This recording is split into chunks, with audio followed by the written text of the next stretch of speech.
Mirë se ritakojmë miq me librin në këtë takim të përjavshëm ku me Hoxh Burhan Filin shfletojmë ato libra të cilat Hoxha i ka shkruar apo ato të cilat i ka përkthyer, i ka sjell për publikun shqiptar në një periudhë të vështirë, në një periudhë ku të mendoje ishte krim edhe të shkruaje ishte rrugë drejt burgut, drejt izolimit.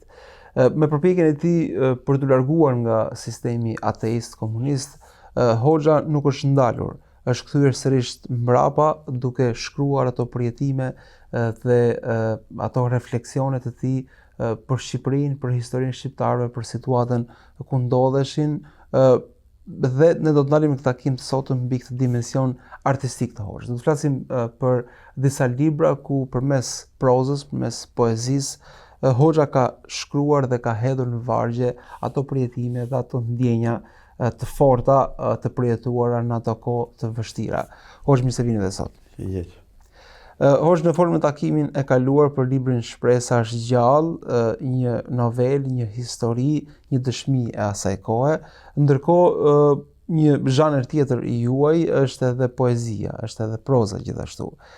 Libri të cilin sot nuk e kemi fizikisht është, më korrigjon nëse gaboj, pra nuk e krijuar meteor, por se e krijuar yll. Një libër me poezi gjithashtu. Çfarë ju ka nxitur që ta shkruani këtë libër dhe çfarë përmban ky libër? Bismillahirrahmanirrahim. Alhamdulillahi rabbil alamin wassalatu wassalamu ala sayyidil mursalin sayyidina Muhammad sallallahu alaihi wasallam ala alihi wa sahbihi ajma'in.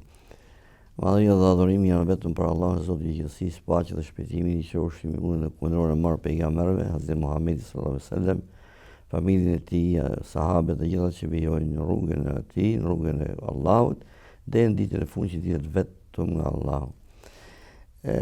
Si gjithmonë ju falenderoj për qasjen, bujarinë që keni për të ftuar njerëz si puna ime, që hoxhallarë të ri, hoxhallarë me perspektivë, dhe nga njëherë merrni edhe ndonjë që është më i vjetër për t'i gërshëtu breznit, dhe kjo është një qasje e bukur. Ne folëm në fundit për librin Shpresa është gjallë, se si regjimi komunist u mundu ta shkallmonte shoqërinë shqiptare, ashtu si bajnë bishat në strategjinë e tyre, nëse i shohim tash në filmat ndryshëm, real, kur një kope ujqish shkon mrapa, një kope baktish, dhe qëllimi i tyre është t'i ndaj. Dhe nëse ata arrin t'i ndaj, atëherë mund t'i haj makollaj, mund t'i shkatërroj. Kështu ishte komunizmi, ishte një strategji bishas. Por, alhamdulillah, menimin e Allahut, me besimin që shqiptarët paten, ndonë se të raskapitën të lodhun nga një rrugë e gjatë.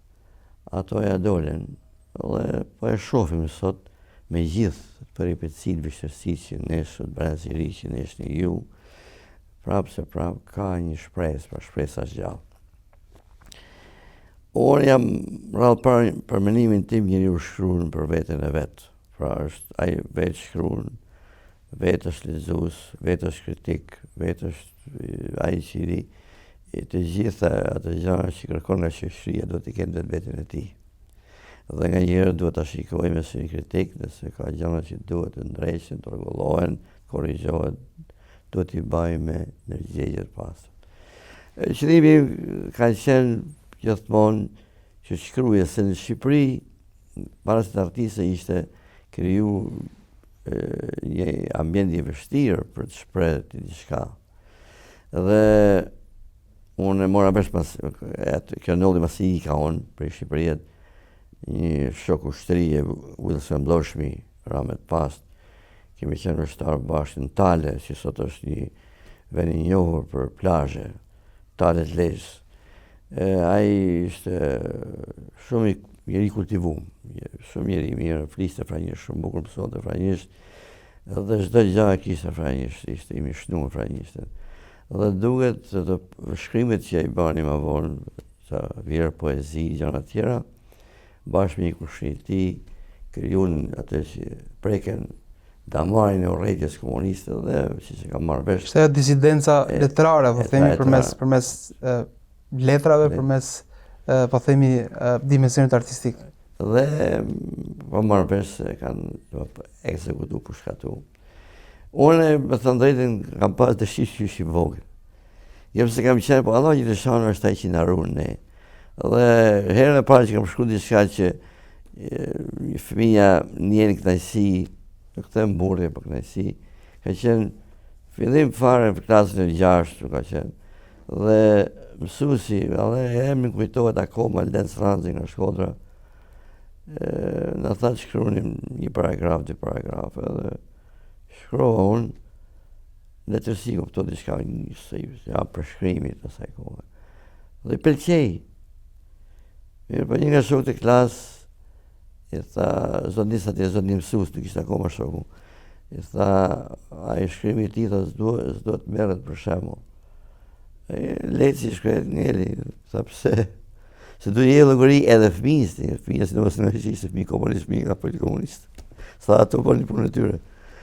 Pra shiko indoktrinimi, helmimi që i bëhet. Si nga ana pozitive që ti mëson fëmijën me mësime fetare, islame, fetare në përgjithësi. Si ai që mëson fëmijën. Pra ishte një propagandë fortë deri tek fëmijët. Edhe fëmijët ishin brumosur me vigjilencën komuniste. Gjithë janë vigjilent, gjithë janë punëtorë të partisë. Tha pse? Tha ky është i prekun. I prekun, fjala i prekun, i tektasuar fjalë. Pra familja juaj në atë kohë ishte një familje që nga regjimi nuk shihej me sy të mirë. Nuk mirë. Baba ishte një fetar, një familje fetare, tregtari i thjesht, një simpatizues i regjimit të Zogut. Mirë po, këti tha këto që quheshin armisi. Dhe ngeli Leci, mësuesi, i gentil, shumë i but. Nëse edhe unë sikur thash lene këtë muhabet një për një. Dhe me thënë dhe nuk i dhash vetit të zarësh për shkru. Kuptohet njeri unë se kam dalë menimin, tip se një uj e nalon a i zdo thonë se a i do humbas, do shkoj dikun tjetër, më ndalë dikun tjetër. Por, kjo ka qenë. Pastaj kur shkume në Amerikë, dhe kontakti me Imam Bebine, me libra, me gjara, me sen, si liria është ajo që ti hap të horizont. Skena kur hapet për lullë, skena teatrale, skena ka perdën e vetë. Ti kur është perdën e din çka pas. Kur hapet me dalin aty në pa aktorët e ndryshëm. Aktorët, që i thonë që star, këto gjana. Dhe yje që quen, i pari, dytë, këto gjana. Që që fillovon pastaj. Dolja i ujë që kishte humbë dikun atje, filloj të pikonte. Dhe kuptohet, Shqip, gjana kam përshu në fillim, mani anglisht, mësov anglisht, në një shkallë të knaqshme. Dhe këtë libri që përmene ju, ti je kriju t'jesh yll, jo meteorën e djegje. Se ti mund t'jesh meteorë, po e ndjegje, këtë sa që shkosh natën për shumë nga njerë, se sot njerës gjithës për shofin qila, s'kur gjithë sot vetëm klubet, kafenet, qohem gjithës në kafe. Klube, kazino, nuk shofin gjithë sot, fatkesisht, se shion kush një marë natyren. Jatë, tani nuk digjohet në i zanë bylbyl, të shesh koha e bylbylave, pranverë. Të them drejtën ku do në Tiranë, nuk se pëse s'ka pep, s'ka lurishtë, s'ka... Do të shkosh ka disenit i që dëgjosh në i bylbylës e qokët është një zokë që këndonë se përmalëshëm në këtë periud. Do të shkosh ka disenit. Nëse nuk dëgjon bylbyla, nëse nuk ndërvepron me natyrën, nëse nuk e prek atë, nuk ke pasaj as botë artistike. S'ke, se është kalemi i se që shkruan ti. Ai të hapet ai horizonti. Kështu që ky libri që tash je kriju ti është pra o njeri, këto është më shumë fetarisht, fetare, si e shikon Islami njeriu. Për çfarë qëllimi ke ardhur ti këtu? Ke ardhur thjesht për këtë botë, për shiu këtë botë, jo, ke një rol më të madh këtë jetë. Pra ti një yll, nuk je një meteorë që nese mund digjesh ti. Por ju gjithmonë je aty për dhe sa t'jesh për të nërqu ose për të bërë shenjë. Ata e keni shkruar, e keni botuar, besoj gjatë kohës keni qenë në Amerikë? Po, në Amerikë është baj, dhe jo shumë ka kohë, është ka ca vite kuptohet. Po animasi këto janë punë ca vjersha ma vonë të këtyre ndollive që ndodhen botën arabe. I quhet revolucione, po një lloj krenëritje, një lloj zemrimi, qast. Në Egjipt, në Siri, sa përshkrive, disa figurave të njohura, pra pa aty është disa gjana, pra është një libër si vogël me poezi të tilla që pra shprehin edhe një herë dëshirën për të ndarë diçka që ti e ke me të tjerët. Se nëse si e thonë ato, pema një nga frutat që ban. Nëse fiku s'prodhon, se jep njëri atë. Nëse pjeshka s'prodhon, s'jepet. Pra edhe njeriu duhet të jetë i tillë që me mundësitë që ketë dalë. Dhe ju s'jeni ndalur asnjëherë me rreshtat tuaja, me poezit, me novelat, me prozat, dhe libri vijues pastaj është pluhur në ecje. Është ky libër ku gjithsesi mund ta gjejë edhe në shqip. Është një libër i cili përmban dashurinë për njeriu, dashurinë për jetën, dashurinë për fen, dashurinë për ateun, gjithashtu. Një prej poezive që do të veçoja është kush është Hoxha. Me një xhamat bisedova një ditë, kishte dëshirë ma shumë me ditë. Me timen u mundova me i thanë, nga ajo që Allahu më ka dhanë. Biseda shkoi mirë, gjatë folëm, besoj se të kënaqëm të dy dolëm. Kërkum prej njëri tjetrit dua të bajmë, që lidhjen shpirtënore gjallë ta mbajmë. Në largime sipër sërish të kthy, kam edhe diçka a mund të pyes ty. Ku njihet Hoxha Jarani më tha, me thanë të drejten pa tekst më la. Shkojnë punë vet e unë punën time, me thanë haptas më futin mendime. Me atë pyetje takimi u mbyll, mu duk se hyna pa së pat në pyll. Fillova të hulumtoj në shkollën jetë, që ndonjë përgjigje të arri me gjetë. Më tha shkote thesari përvojës, ndoshta ndonjë fjalë mund t'i vijë gojës. Poezia është e gjatë, ka shumë strofa, po jam kurioz të di a është një pyetje që ju është bërë vërtet, apo është një pyetje që e keni bërë ju? Pra ata ai që shkruan, është ai që shkruan, ai që lexon, ai që kritikon, ai që edhe hesht. Pra i ka të gjitha, se do të jesh vetë aktori i këtyre gjërave. Kjo është ka jo tamam në këtë formë që e kam vuar të unë, po ka shumë njerëz për shembull që pyesin megjithëse çka karakteristika duhet të kenë një Hoxh. Se çfarë veti do të kenë një Hoxh. Dhe aty pastaj po të lexohet është e gjata, ja, po të lexohet jam mënu nga ana ime më që kam parë në përvojën time se kush është Hoxh, kush mund të bëhet Hoxh. Se Hoxh po bëhen shumë, por ka dy lloje hoxhallarësh. Hoxhallar Rahmanit, hoxhallar Sultanit. Hoxhallar të Rahmanit dhe të cilët i rrin besnik Kur'anit dhe Sunnetit. Dhe nuk përkulen, ata mund burgosen, siç është rasti në historinë që ne duhet i dimë për shkak se gjithë ulemat e mëdhej herë pas here janë për burgos, dikush ka vdekur edhe në burg, Abu Hanifa, Ibn Taymija, ka qenë në burg. Dhe gjithë Imam Maliku, të gjithë Ahmed ibn Hanbal, tanë kanë qenë, pse kanë qenë se i kanë dalë kundra zullumit. Nuk kanë ngurru të dalë zullumit. Nësa Hoxha i Sultanit është ai që edhe nëse nuk nep në fetua për t'ja bërë qifin e sunimtarit, hesht. Pra bëhet pjesë e atij sunimit, satrap atij sunimit. Dhe këtu është problemi jonë që kemi sot, edhe në botën tonë, sot, kudo në botën tonë. Këto dy hoxha. Mani Hoxha duhet t'jenë një, për shembull hoxhallarët tonë që kemi të ri, mashallah, të gjithë janë të ri. Por do në kohë që ti të nxjerrish një hoxh, pse do të ketë përpara për i thuni tani background, pra të kenë temel. Pse hoxhallar, për shembull Shkodra është shqip për hoxhallar, edhe Dibra, Korça një pjesë, sa element ka pa. Pse Shkodrët kanë pas dikur zakon i liri dashur, që çdo familje, o shumica familje të pasura, kanë pas për nder të çojë një nga djemt të studioj për hoxh. Hafiz Alitari, Hafiz Kraja, Ali Kraja, që mik me fishtën, që të dy bashkë banë një gabim kur i dole Jakomonit për para të Ura Bacallekut, historikë. Ai ka studiuar në Kairo, ai ishte nga familje pasanike. Pra të gjithë hoxhallarët dilnin nga familje, jo vetëm që ishin fetarë, se fetarë ishin gjithë, por familje që e manin hoxha, dhe hoxha smirë të rrogë nga Meshihati ose nga Bashkia Islame. Kishte i pavarësi ekonomike komplet, që i ruante dhe e lehtësonte të ruetin e dinjitetit. Çdo bën, që flisë qartë ai. Si i thonë arabisht një fjalë, men yakul luqmeti yasma kelmeti. Kush më han bukën, më dëgjon fjalën. S'ka është këtë thjesht. Ka dhe nga ajo, ka burra që i jep nimen, por nuk e quhen nimat, e quhen obligim të tyre.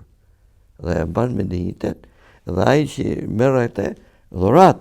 Pra, këtu është ajo qëllimi këtu që ky hoxh do të dalë nga një familje fetare, të ketë një historik fetar, pastaj ky do të ecin në rribën e sipër, duhet mjaftohet ai që ka marrë një diplomë në një vend X aty në shkollë dhe të mos hapin librin më.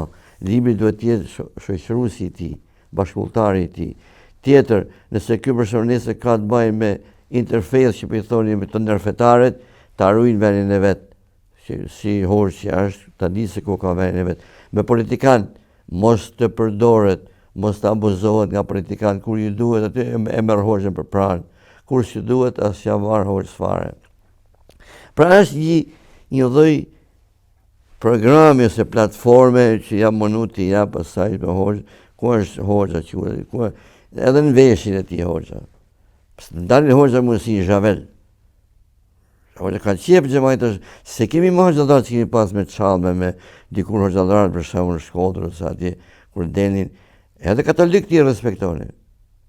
Vebi Gavoçra me të pas, hoxha e madh që ka jetuar në Siri, ka ndruar atje, hoxhallar të mëdhenj kalibrit ndërkombëtar, si Sheikh Albani, Sheikh Arnautet, dy Arnautet, Shuaib Arnauti, Abdulkader Arnauti, vinë në Shkodër vitin 90, për kur ecën aty në lagjen e Shkodër që aty që ishte, në Zdrale, aty që kur shkojnë në xhami, s'kishte xhami akoma, xhamia e kësaj parruçje tani, me veshin e tij, me hibetin që kishte, për Zotin të gjithë shikonin me admirim. Se ka lezetin e vet ajo. Ndër një hoxha aty, s'merr xhamë sa të çashtë. Se për mjekër se kanë lënë gjithë. Gjithë kanë lënë mjekër. Bujku ka lënë mjekër, Kovaçi ka lënë mjekër, tanë punën e vet, shumë bukur. Ama hoxha do të ketë, edhe se nuk vjen çallm, ajo s'do thotë i ketë rrobat e shtrejta. Po të dalin me art. Pra, derti juaj për hoxhën duket që është një prej derteve kryesore, pasi një prej poezive është dhe poezia që ju e kushtoni Imam Vebis, i cili ka qenë hoxha juaj, ka qenë mentori juaj, dhe konkretisht që thoni Imam Vebia burr motit, fjalën dhan ja ka Zotit, që xhamatit me i shërby shpinën kur mos me ja kthy. Në Shkodër loce lind e rit, në atë qytet dikur plot drit. Në atë mjedis e ka rit shtanin, shtatin. Në atë mjedis e ka rit shtatin, në prehend babës mori nasihatin. Këshillën. Ismail Hakia hoxh zotni, në shumë qytete shërbeu me fti. Shumë kujdes se pat Vebin, se pa nanën kaloi fëminin. Pra është një poezi që përmes saj ju tregoni edhe historinë dhe vlerat e Imam Vebis, duke mos e haruar, por se duke e nxjerrë në pa një hoxh i cili ju ka shërbyer vetëm ju personalisht, por i ka shërbyer fesë së Zotit dhe Islamit anë kënd botës. Këtu ti ke prej një damar tamam të që duhet, këtu ka shumë gjëra brenda këtu, po një shembull t'jap për këtë, se hoxha duhet jetë ai, çdo me hoxha duhet jetoj, ai ka familje, do të ketë jetesën e mirë, unë do të shoj që hoxhallarët të shohin gjëra e mira ekonomike. Vjen shumë keq kur shoh hoxhallarët që kanë gjëra e dobët. Ekonomia ka të bajnë shumë, se edhe ai ka familje, ai ka fëmijë, ai ka halle, ka maderte. Imam Bebia kur shkojnë si hoxh nga Kairo, në 49, 49, atë vit që kam lindur, dhe tek shqiptarët që e ftun, kemi folur është përpara sa gjëra, dhe e ftun muslimanët e Michiganit. Dhe në vitin 51-52 me sa më mendon u bë inaugurimi i qendrës islame në Washington DC, kryeqytetin e Shabazz. Atë ka qenë president Eisenhower, i general komandant i forcave ushtarake në luftë e dytë botërore kundër Hitlerit. Dhe u bë inaugurimi, mori pjesë edhe presidenti Eisenhower, bila aty thuhet që i sollën një palë si biçim papuçe për të mos heq kpuçt në xhami, dhe ai nuk pranoi hoqi kpuçt. Pse e njifte Islamin, kishte qenë ai komandant që dhe ka qenë në vendet e Afrikës Veriore, Marok, Algjeri e këto, dhe e njifte Islamin, ato këto janë politikanë që e vërtet. Dhe nuk pranoi të hinë, po e hoqi kpuçt dhe hyni tamam. Dhe Imam Bebia aty atakoi drejtorin e qendrës. Drejtori i qendrës nga Egjipti, atë ende ishte Farukun fuqi, mbreti Faruk me origjinë shqiptare. Dhe ky ishte qenë shok shkolle dikur. I thot Imam Bebi saj, thot dëgjoj Bebi, eja këtë me mu, rrogën do kesh $1.000. A Imam Bebi kishte rrogën aty më shikën $200. Ma i sapti. Kjo është vitin 51-52. Dhe i thot do kesh vetur. S'kishin Amerikanë gjithë vetur atë kohë, se ne kujtojmë se Amerika që është gjithmonë. Jo ndërbarë, jo s'kish. Edhe prestigji njëra tjetër. E unë tha do rri pak do kthehem, se do rri këtu, ti s'ke ku shkon. Se komunizmi e mori Shqipërinë, se ç'duket ta puna dhe ti këtu ta mbyllish. Dhe më Bebia falenderoj, tha falenderoj shumë, por unë i kam dhënë fjalën shitë që kjo. Një xhamati shqiptar thjesht $200 xhamat. Ma ato do rri unë. Se i kam dhënë fjalën që unë do i me ato. $200. Kjo e bëri pastaj edhe njëri të madh. Që. Kjo pastaj bëri që të ngeret në histori. Ai kur se ka një për fëmijë. Si jo. Nuk është puna sa ke. Sa para ke. Është puna se si i fitova dhe ç'bën ti me to. Ndoshta janë pak, por bereqeti që Allah i jep te, se bereqeti është i shumënshëm. Si natyrë që kemi, ka të bëjnë shiu, ka të bëjnë vesa, ka të bëjnë fladi, ka të bëjnë gjitha. Gjitha këto i ndihmojnë bimësisë për të zhvillu. Edhe njeriu, kur ti punon për Zotin, mos e baj gajlën ti. Pra ky ishte hoxha. Që vdiq, jetoj si hoxha, vdiq si hoxha. Është vështirë me vdek hoxha.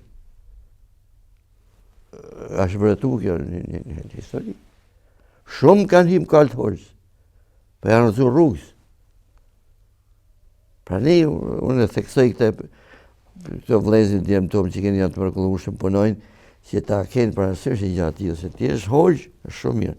Ama të vdesis hoxhë, vëllai, është punë e madhe, është vështirë, Allahu na ruaj. Janë të shumta poezitë që ju keni shkruar këtu hoxh, keni shkruar pothuajse për gjithçka, thash keni shkruar për Adeun, keni shkruar për njeriu, keni shkruar për ummetin, keni shkruar edhe për burra të mëdhenj në historinë islame, dhe bëjmë shkruaj shumë të shkurtër dhe rikthehemi disa rreshtave që ju keni shkruar këtu. Ndërmi shihemi pas pak pjesë të dytë.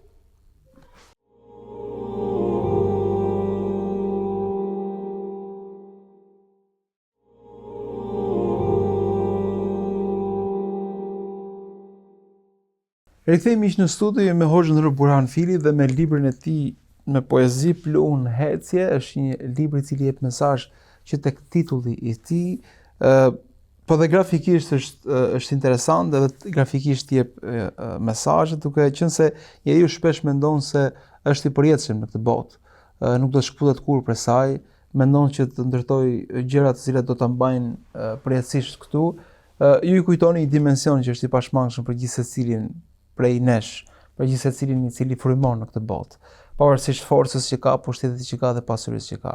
Gjithsesi është një pluhun hecje, pra kalimi i kohës është edhe një shtërim i ditëve të tij edhe i plurit të tij. Çfarë ka bërë ta përzidhin Hoxh këtë titull? Vëllai, veç janë jonë.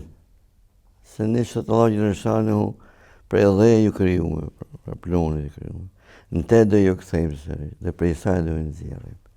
Pra ne jemi përbërës të kësaj botë, materiale, plunë. Por kemi atë që është, Allah na ka dhënë shpirtin.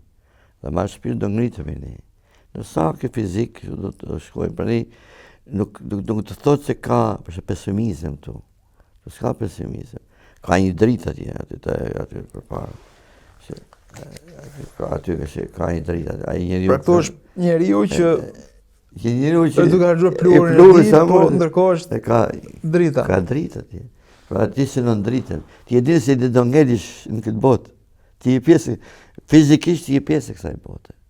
Ama synimi jot, puna jote, vepra jote do të ngrisin dy në pedestalin që është fitoria, që është ngallënimi, që është dalish fitimtar nga njës. Po kjo do të kalosh këtë botë plumoti. Do plënohesh, do hysh batak në njerë, gjitha, por funit synon këtë drita. Pra këti pluri je vler shpirti, je vler, po themi, vepra e duhur. Dhe një poezi e keni kushtuar atë dheut, ku konkretisht thoni bukuri të shumta kanë në botë, por si në atë dhe si gjendot. Bukuri shije e lezet, dhunti i dha Zoti vet. Nga do kambat shkoj, nga do synit shikoj, tingu i veshit të ngjoj, thellë mendja të hulumtoj. Si na dhe nuk i takon, se vetë Allahu i bekon. Në prazëm të jetës xhevahir, në vatan çdo gjë më mirë. Deri dhe lisi ka ma hieshi, se djepi im nga dega e tij.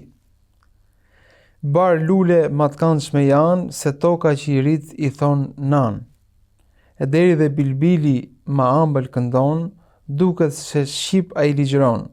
Ujë dhe frutat kanë ma shije, edhe pemet ma të lehta në hije. Vazhdojnë sërish ndjenjat dhe përjetimet dhe refleksionet mbi atë duket sikur këtë poezi e keni shkruar larg atë dheun. Kjo, njeriu dona pas don ti jemi shnum me këto një.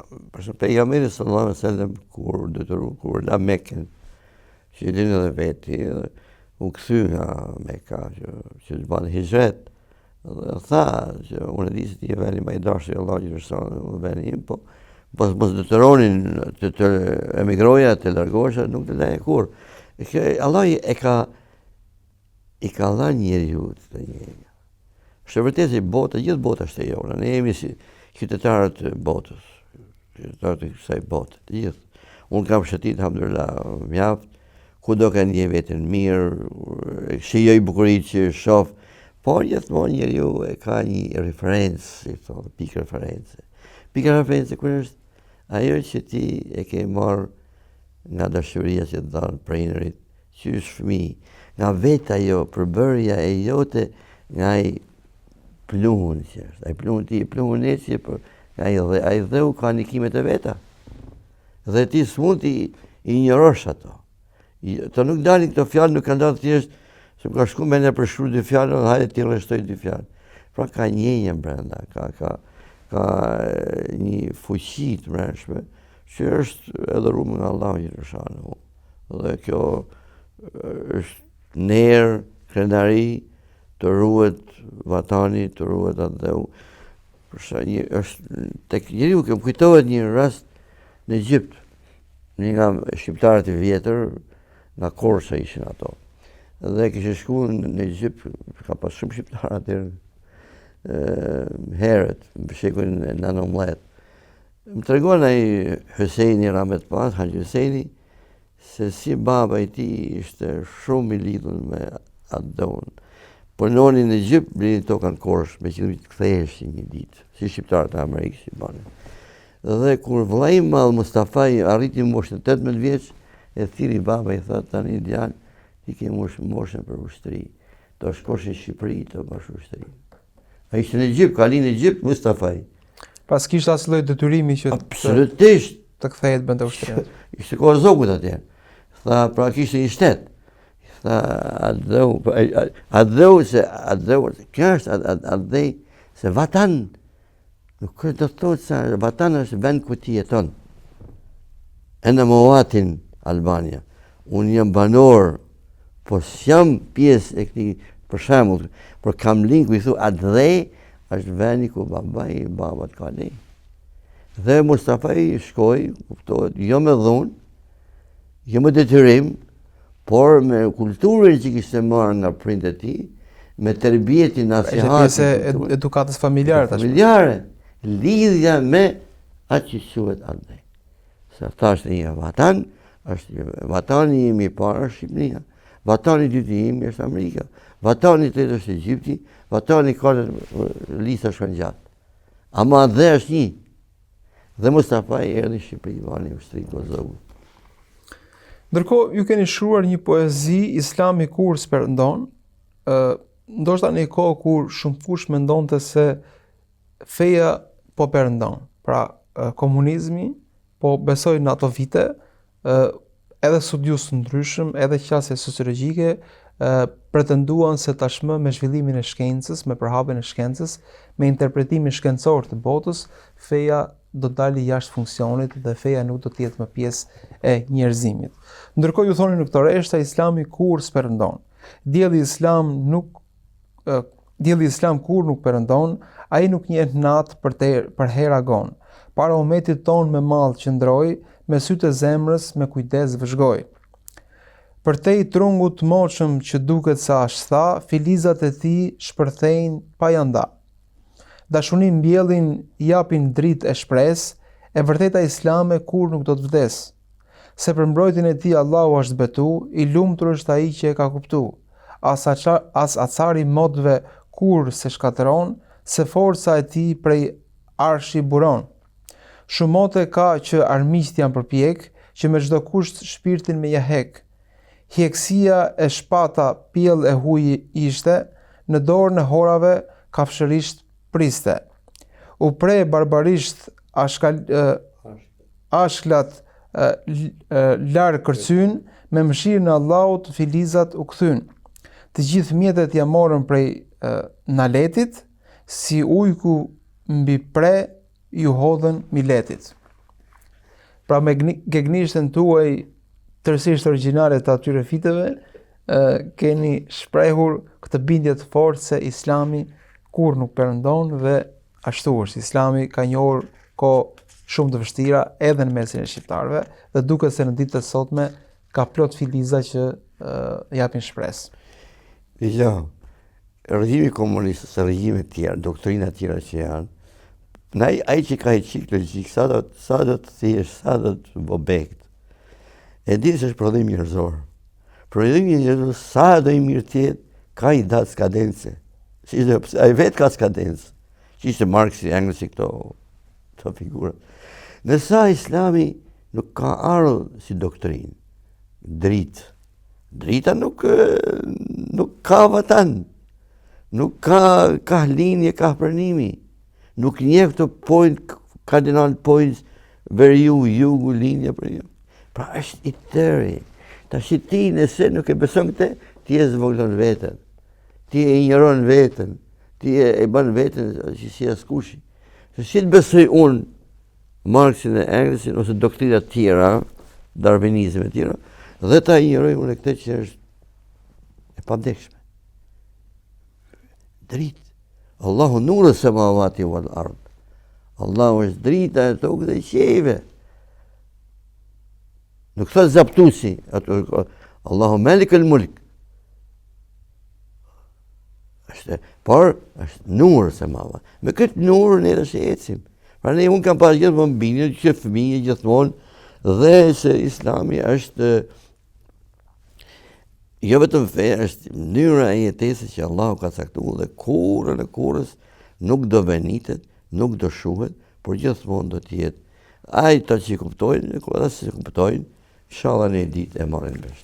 Dhe rreshtat e fundit që unë do të shkëputja nga ky libër hoç, janë thirrja islame nga Radio Kairo. Pra një ngjarje e rëndësishme që ne kemi përsëritur disa herë në këto takime ku konkretisht të thoni kam dëshirë që ta dinë, ata që pas nesh do të vinë, përmes Kairos përshkon lini, në brigjet të tij u ndes kandili. Drita e kandilit të Islamit, fjala e Allahut në gjuhë të shqiptarit. U gatun votër të Ezherit, që për dije ashtë fron nderit. Gjithmonë ardh në ndihmë të Drinit, Dinit. Gjithmonë ardh në ndihmë Dinit, në troll të lashtë të Misirit. Ashtu Allahu e kishte shkruar Radio Kairo në shqip ligjëro. Kjo përshkruan është e gjatë kjo, përshkruan rrugtimin që u bë për arritjen tek programi Gjuhën Shqipe Radio Kairo, që u hap në 87-ën, ku me pjesëmarrjen historike të Hoxh Mazllamit dhe Hoxh Regjepit nga Kosova, Allahu i shpërblefte, Allahu është mira, buqiti për herë të parë në Gjuhën Shqipe nga brigjet e Nilit, siç është aty, dhe arriti tek shqiptarët në atë kohë që ishte ende në thunën e komunizmit. Pra kjo është ajo që dhuratë që na dha Zoti, por bani sebeb mu ose të tjerë siç Ezheri është shkolla e famshme e Islamit, dhe burrat e Egjiptit donë se me bështetësi që kishin na dhanë këtë dhuratë, alhamdulillah. Pra është një kujtesë që aty që theksoj unë, që duhet dihet mos të harrohet. Se ne jemi shumë të kujdesshëm të flasim e të ruajmë nollit e tjerëve. Kurse për veten to, po ti pyesi shqiptarët, edhe muslimanët, edhe mund të falen. Sa radio flasin gjuhën shqipe, me njëherë do shkojnë në zonën e Amerikës. BBC, që që na lu për një kohë. Vatikani, Monte Carlo. Pra 3 janë laike, 2 janë fetare. Të dyja këto, si Vatikani, si Monte Carlo, kanë folë gjuhën shqipe për fenë katolike në kohët komunizmit. Po sa e di, edhe nga hoxhallarëtor, sa e din këta, se kur u bë kërkesa për një gjatë tillë në Kairo, ato të radiostacionit Kairos bën studim, kjo shqipja a flitet kun, kjo shqipja a nigjohet kun, dhe murën vesh se, ata murën vesh bëjë sabon, se pas ka 2 kanale fetare flasim këtu. Flasim për BBC-n që thash ka qenë dikur, ma ne unë alu për një kohë, prapë, zoni Amerikës nuk unë alë kur, vazhdoj, por fetarisht katolik kanë pas 2 kanale që janë në asë njerë, kanali Vatikanit dhe kanali Monte Carlos. Pra, mirë për ne, do t'i dim të gjana. Ne dim për tjerë, dim për vetën, kjo është katastrofe malë, kjo është mësibet i malë. Pra ne themun që kam edhe vjershën e parë që kam vendosur në këtë libër është kush është Hoxha. Punë e madhe vallaj. Hoxh, Zoti shpëlbeft për këto reshta, për këto poetime dhe për pa themi historinë që e përshkruani përmes ngjarjes, pasi çdo kush të nderuar miq i cili lexon këto poezi nuk merr vetëm kënaqësinë artistike dhe shihen e veçantë të penës së Hoxhës, por se njihet dhe me momente të rëndësishme në historinë e shqiptarëve, në historinë e muslimanëve dhe në historinë e gjithë botës gjithashtu.